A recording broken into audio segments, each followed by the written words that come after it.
नमस्कार दोस्तों, स्वागत है आप सभी का यूट्यूब मंच पर। क्या बंगाल में बिहार से भी बड़ा खेला होने जा रहा है?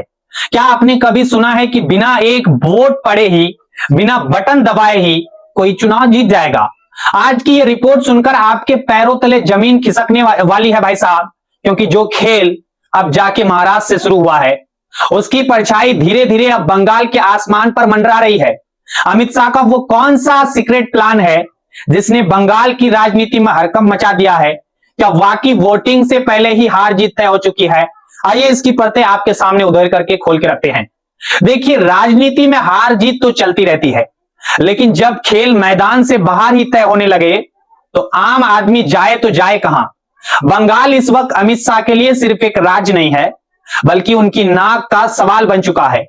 दिल्ली के गलियारों में चर्चा है कि शाह साहब ने एक ऐसा गुप्त फॉर्मूला तैयार किया है जिसने बंगाल फतेह का नाम दे दिया गया है। अब आप सोच रहे होंगे कि भाई अभी तो चुनाव में वक्त है, फिर ये जीतने का दावा कैसे हो रहा है? तो जरा महाराष्ट्र की तरफ आपको आज नजर घुमानी होगी। वहां जो महाराष्ट्र में हुआ उसे देखकर आपकी आंखें फटी की फटी आज रह जाएंगी। महाराष्ट्र में आप देखिए, नगर निगम के चुनाव होने वाले हैं। 15 जनवरी को वोटिंग की तारीख तय की गई है, लेकिन कमाल को देखिए कि वोट डालने से पहले ही भाजपा और उनके साथियों ने 68 सीटों पर अपनी जेब डाल ली है। अब आप कहेंगे कि ये कैसे मुमकिन है? क्या जादू हो गया है? नहीं साहब, ये लोकतंत्र का नया वाला जादू है। महाराष्ट्र के इन 68 सीटों पर विपक्ष का कोई नामो निशान नहीं बचा। अकेले भाजपा 44 सीटें जीत गई, शिंदे वाली शिवसेना 22 ले गई और अजित पवार की एनसीपी के हिस्से में 2 सीटें आई है। विपक्ष कहां गया भाई साहब? खबर तो यह है कि 68 से ज्यादा विपक्षी उम्मीदवारों ने ये तो दबाव में आकर या फिर नोटों की गड्डियों की चमक देखकर भाई साहब अब जाके नाम तो वहां से वापस कर लिया है। अब आप खुद सोचिए, जहां लड़ने वाला ही मैदान छोड़ दे वहां जीत तो पक्की ही है ना। यही वो आज का डर है जो अब बंगाल की सड़कों पर महसूस किया जा रहा है। क्या यही महाराष्ट्र वाला मॉडल अब बंगाल में भी दोहराया जाएगा? क्या अमित शाह का वो 2/3 बहुमत वाला दावा इसी सीक्रेट प्लान का हिस्सा है? अब बात करते हैं उस सबसे बड़े बवाल की जिसने बंगाल की रातों की नींद उड़ा करके वहां की लोगों की रख दी है। वोटर लिस्ट का खेल, जिसे एसआईआर आप कहते हैं, एसआईआर कहा भी जाता है भाई साहब। 15 दिसंबर को जब इसकी ड्राफ्ट लिस्ट सामने आई थी तो मानो बंगाल में बम फूट गया था। आप यकीन नहीं करेंगे, इस लिस्ट में रातों रात 58 लाख नाम काट दिए गए। 58 लाख, ये कोई छोटा मोटा आंकड़ा नहीं है, ये एक पूरी फौज है। और मजे की बात देखिए, जिन लोगों को लिस्ट में मिट घोषित किया गया है उन्हें टीएमसी के बड़े बड़े नेता और पार्षद भी इसमें शामिल है भाई साहब। मतलब जो इंसान आपके सामने खड़ा होकर भाषण दे रहा है, चुनाव आयोग के कागजों में वो दुनिया छोड़ चुके हैं। और बाजब्ता ममता जी के भतीजे साहब अभिषेक बनर्जी ने उन लोगों को मंच पर भी खड़ा कर दिया। तो ज्ञानेश कुमार को एक तरह से मुंहतोड़ जवाब भी मिला है।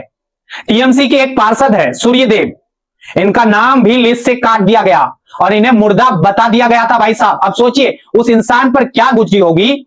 सूर्यदेव इतने गुस्से और दुख में आ गए कि वो सीधे शमशान घाट पहुंच गए हैं। आज उन्होंने बड़े गले से कहा कि भाई जब चुनाव आयोग ने मुझे कागजों में ही मार दिया है तो अब मेरा अंतिम संस्कार भी कर दीजिए। ये बात सुनकर हंसी भी हमको आ रही है और रोना भी एक तरह से लग रहा है कि क्या हमारा सिस्टम इतना लाचार हो गया है। आज जब नेताओं का ये हाल है तो उस गरीब किसान या मजदूर का क्या होता होगा जिसे पता भी नहीं है कि उसका वोटिंग का अधिकार ही छीन लिया गया है। क्या यह बिहार से भी बड़ा खेल नहीं है? यहां बिहार का जिक्र करना बहुत ही जरूरी है और मैं आपको डेटा भी बिहार का बताऊंगा, क्योंकि अमित शाह के सीक्रेट प्लान की असली झलक बिहार में ही दिखी थी। जरा वोटों के गणित को आप समझिए, क्योंकि ये गणित आपको सिर खुजाने पर आज मजबूर कर देंगी। बिहार में आरजेडी को देखिए षड्यंत्र कितना रचा गया। बिहार की बात करें तो 1 करोड़ से ज्यादा वोट मिले आरजेडी को, लेकिन सीटें कितनी आई? सिर्फ 26 सीटें आई है भाई साहब।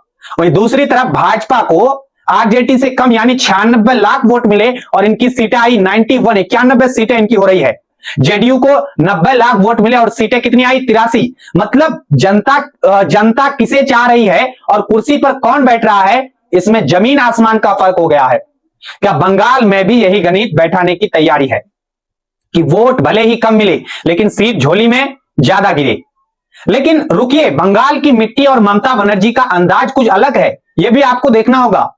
यहां टीएमसी फ्रंट फुट पर खेल रही है। ममता के सीपो सलाहकार अभिषेक बनर्जी ने तो दिल्ली जाकर अब जाके चुनाव आयोग ज्ञानेश कुमार के दफ्तर में ही उन्हें दो टूक सुना दी है।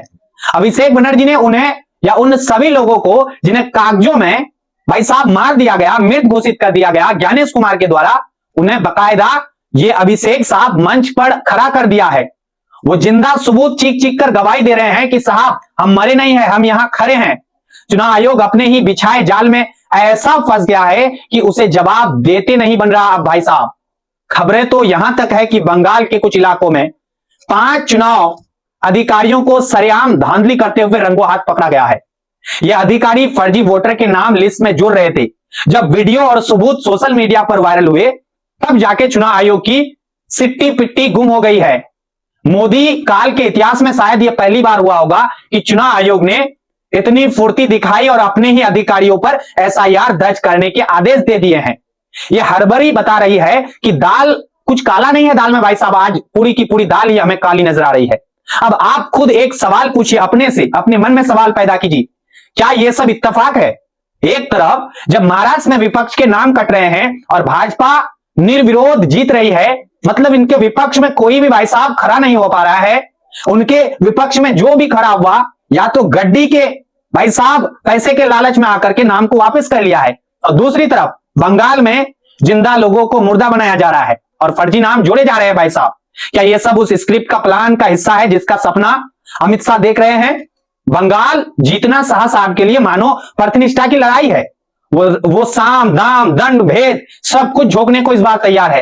लेकिन दूसरी तरफ यह भी आप लोगों को देखना होगा, ममता बनर्जी है जो हार मानने वालों में से नहीं भाई साहब नजर आ रही है। टीएमसी अब इस पूरे मामले को लेकर कोर्ट जाने को तैयार भी हो रही है। सोचिए अगर अदालत ने सख्त रुख इस बार अपना लिया तो क्या होगा बंगाल में? क्या चुनाव आयोग की साख बचेगी? बंगाल की गलियों में चर्चा है कि बिहार में जो हुआ वो तो बस एक ट्रेलर था, असली फिल्म तो आप सभी को बंगाल के विधानसभा चुनाव में दिखाई दी जाएंगी। भाई साहब जिस तरह से महाराष्ट्र में जांच के आदेश दिए गए उससे साफ है कि गड़बड़ तो हुई है, लेकिन क्या यह जांच सिर्फ दिखावा है? क्या सत्ता के रसूख के आगे लोकतंत्र की आवाज दब जाएंगी? मेरे भाई ये लड़ाई सिर्फ ममता और शाह की नहीं बची है, ये लड़ाई आपके और हमारे वोट की कीमत की भी है। अगर बिना वोट डाले ही नतीजे आने लग जा रहे हैं तो फिर घंटों लाइन में लगकर पसीना बहाने का आपका क्या फायदा है? बंगाल में खेला होने की तैयारी पूरी है। अब देखना यह है कि जनता इस खेल को समझ पा रही है या फिर कागजों की हेराफेरी में लोकतंत्र एक बार फिर हार जाता है। आप क्या सोच रहे हैं? क्या बंगाल में अमित शाह का यह सपना पूरा हो पाएगा? क्या महाराष्ट्र और बिहार वाला फॉर्मूला बंगाल में इसका काम कर पाएगा? अपनी राय नीचे कमेंट बॉक्स में हमको जरूर दें, क्योंकि आपकी आवाज ही सबसे बड़ी लोकतंत्र की ताकत है। इस वीडियो को जितना हो सके शेयर करें ताकि लोगों को पता चले कि पर्दे के पीछे क्या खिचड़ी अब पक रही है। और हाँ, ऐसी ही गहरी हमारी रिपोर्टिंग के लिए, एनालिसिस के लिए आप भाई साहब चैनल को सब्सक्राइब का बटन जरूर दबा दें। याद रखिएगा जब तक आप सवाल नहीं पूछेंगे तब तक जवाब कोई देने वाला भी नहीं है। बाकी आप खुद समझदार हैं, अब हमको बताइए क्या बाकी बंगाल में जनता का वोट जीतेगा या अमित शाह का सीक्रेट प्लान? सब्सक्राइब करें और अपनी राय जरूर दें। धन्यवाद।